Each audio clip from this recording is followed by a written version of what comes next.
Sorry, लगता है जगा दिया आपको मैंने। हमारे कपड़े गीले हो गए थे इसलिए उतारने पड़े। इस्त्री के लिए भेजा है मैंने। हाँ, इस्त्री चालू है। आपने हमें बचाया क्यों? मर जाने दिया होता। और आप बार बार हमारा पीछा क्यों कर रहे हैं? यूं समझ लीजिए आपकी जिंदगी बचाने का ठेका ले रखा है मैंने। वैसे एक बात बताइए, अब मरना क्यों चाहती है? ऊपर वाले का दिया हुआ सब कुछ है आपके पास, रूप, तंदुरुस्ती, दौलत, करोड़ों की मालकिन है आप। 2 साल पहले आपकी शादी हुई थी, उसके ठीक 2 महीने बाद। पुरानी बातें मत दोहराइए please. I am sorry. Daddy के गुजरने के बाद बड़ी बेमायनी सी जिंदगी हो गई है हमारी। क्या आप अपने पति से खुश नहीं है? नहीं, आई एम सॉरी, मेरा मतलब है क्या अपने पति के साथ आपका कोई प्रॉब्लम है? आप नहीं समझेंगे, हमारी हालत कोई नहीं समझ सकता। आप जानती हैं आपकी क्या प्रॉब्लम है? आप सिर्फ एक सुर पकड़ कर बैठी है, जबकि गीत 7 सुरों से बनता है।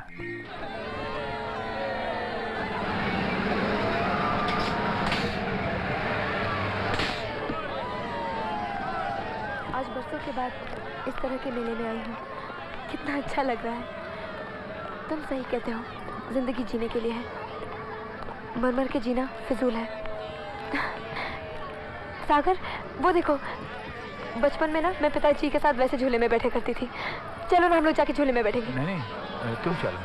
चलो ना। अरे नहीं, तुम अरे चलो, बहुत मजा आएगा। चलो ना। अरे मीना, मीना मेरी साइड। चलो ना प्लीज ट्राई। वो देखो हमारी बारी आ गई। चलो चलो। तुम मीना प्लीज।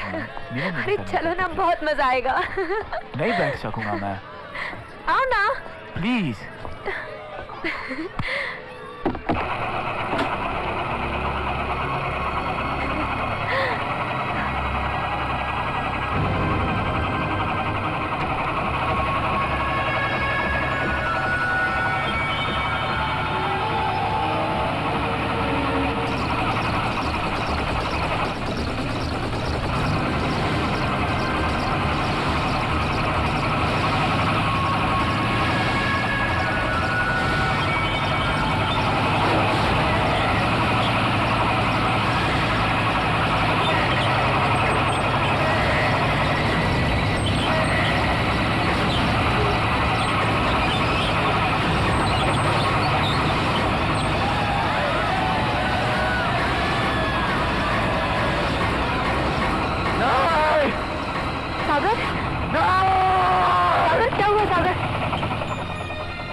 सागर,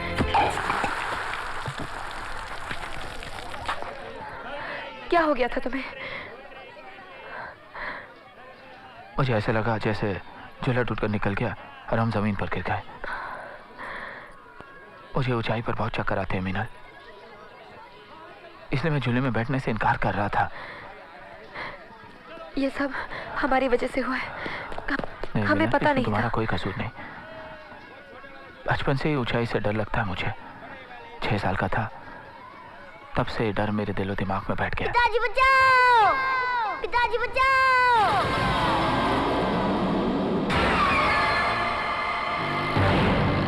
मेरे बेटों को छोड़ दे शंकर, नहीं तो गोली चला दूंगा। नहीं इंस्पेक्टर, ऐसी गलती मत करना वरना मैं तेरे पिल्ले को। नहीं! फेंक दे रिवॉल्वर, फेंक दे। पिस्तौल नीचे कर दीजिए सर, उस पागल का कोई भरोसा नहीं और सागर बाबा की जान खतरे में है।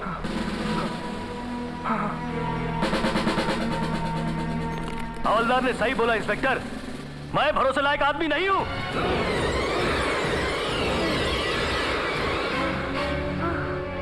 सागर, सागर।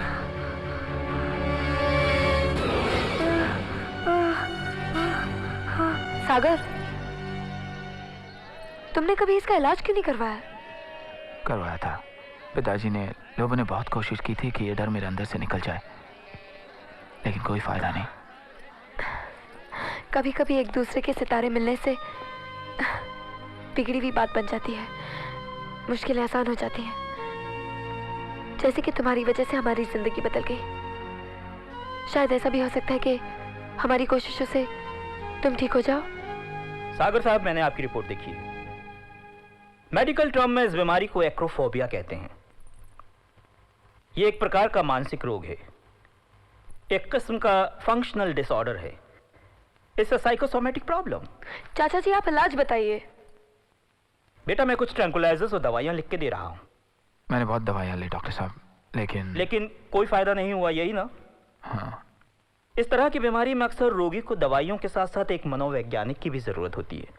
काउंसलिंग के दौरान वो पेशेंट को इस बात का एहसास दिलाता है कि उसे कोई प्रॉब्लम नहीं है,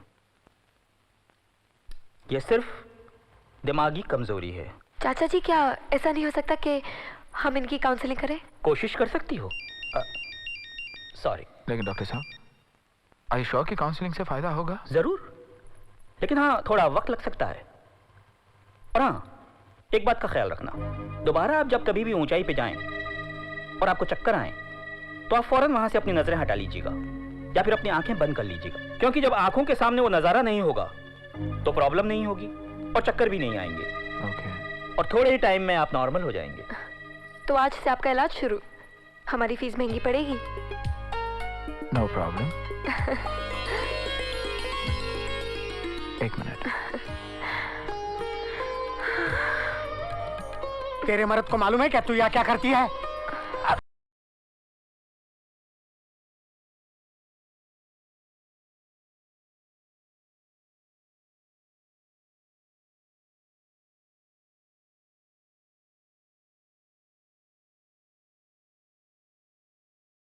एक बात बताओ, लोगों को लड़कियों से इतनी नफरत क्यों है? तुम उसकी बातों पर ध्यान मत दिया करो। अंदर आओ ना। नहीं, बहुत देर हो गई। मिनल, तुम्हारी दोस्ती को देखकर एक बात याद आ गई। कहो। जिंदगी में दूसरा अच्छा दोस्त मिला है। और पहला कौन है? मिला ही नहीं। बुलाओ तो आओ तू। Bye bye.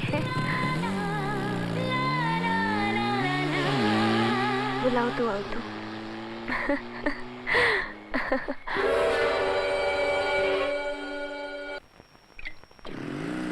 माधर भगत, लाइट बंद कर। तैयार होकर बाहर क्यों बैठे हो भाई साहब? कहाँ चले? हाँ, आ गया तू? ये ले तेरे घर की चाबी। मैं चला। आज से नो बुलाओ तो आओ तू। Goodbye, goodbye. चल अंदर, लगता है चढ़ गई तेरे को। अरे चढ़ा तो तू है रे। अब मैं इस घर में रहने वाला नहीं है। मैं जा रहा है अपने मुल्क बहन के पास जा रहा है। चल चल चल चल अंदर चल, नाटक बंद कर। अरे नाटक तो तू करता है रे। मेरे से ठीक से बात नहीं करता है, अपनी मनमानी करता है। लेफ्ट बुलाओ तो राइट जाता है। हाँ, उस औरत ने जरूर तेरे को उल्लू खिलाया रे, जरूर उल्लू खिलाया। चेक कर रहा था उस पे। वो एक शरीफ औरत है। शरीफ औरत है? शरीफ औरत है तो मेरे घर में बदमाशी क्यों करती है वो? लगता है बड़ा सटक गया, सुधरने वाला नहीं है। क्या बोला तू? मैं बोला सुधर जाऊंगा, जैसे तू बोलेगा वैसे ही करूंगा। अभी अंदर चल मेरे बाप। फिर से बोल बाप। मेरे बाप, अंदर चल। बोल दिया तो पहचान लिया ना अपने बाप को। हाँ डार्लिंग, चल ना। ठहर ठहर ठहर ठहर। तू चूना तो नहीं लगा रहा है ना? नहीं डार्लिंग, चल ना। देख, आज से तेरे को मेरी हर बात माननी पड़ेगी। लेफ्ट बोलूंगा तो लेफ्ट जाऊंगा। एक तेरे को नंबर 1 ऑफिसर बनने का है। किसी दूसरे औरत के केस में हाथ डालने हैं? छोड़ दूंगा। चल ना। तू बहुत फटाफट हाँ बोल रहा है, क्या लफड़ा है? सागर, तू मेरी लंबी तो नहीं ले रहा है ना? अरे नहीं बापू। अभी तो लंबा हो जा, चल। लंबा लंबा। हाँ चल चल चल चल। कल उसके मर्द को बोल देना कि केस खत्म। खत्म बस। ये मुझे कौन निकालेगा? ये भी निकाल।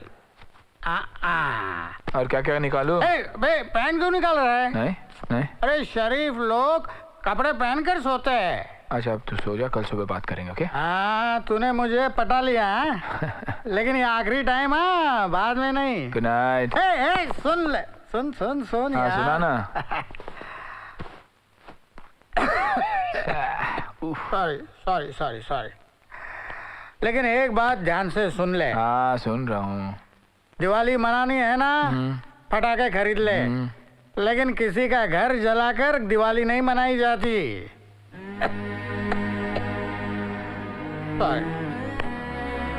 ए लोगो, हाँ। आज तूने नशे में बहुत बड़ी बात बोल दी यार। इसलिए तो कहता है तू भी शराब पी ले। अच्छा गुड नाइट, मैं सोता हूँ। Good night. Good night. Good night. Diwali मनानी है ना, पटाखे खरीद ले, लेकिन किसी का घर जलाकर दिवाली नहीं मनाई जाती।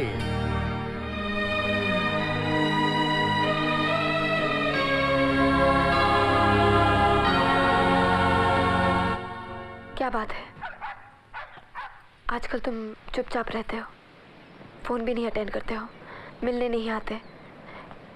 हमसे कोई गलती हो गई है क्या? नहीं नहीं, ऐसी कोई बात नहीं है। वो क्या है, ऑफिस में काम बहुत ज्यादा है। तो इसमें इतना मुंह लटकाने वाली क्या बात है? पता है तुम कैसे लगते हो? कैसे? एकदम थकेले। इसी तरह मुस्कुराया करो, बहुत अच्छे लगते हो, एकदम याहूम। कितनी बदल गई हो तुम। पहले जब तुम्हें देखा था तो एक कोरे कैनवस की तरह लग रही थी तुम, बेजान, खामोश। और अब जिंदगी के सारे रंग तुम्हारी आंखों में नजर आ रहे हैं। ये सब तुम्हारी वजह से, इसलिए हम तुम्हें सलाम करते हैं। सॉरी, आज हम बहुत खुश हैं, इतने खुश कि हमारे पैर जमीन पे टिक नहीं रहे। हम आसमान पर उड़ना चाहते हैं, इन मौजों की तरह इस विशाल सागर के हो जाना चाहते हैं।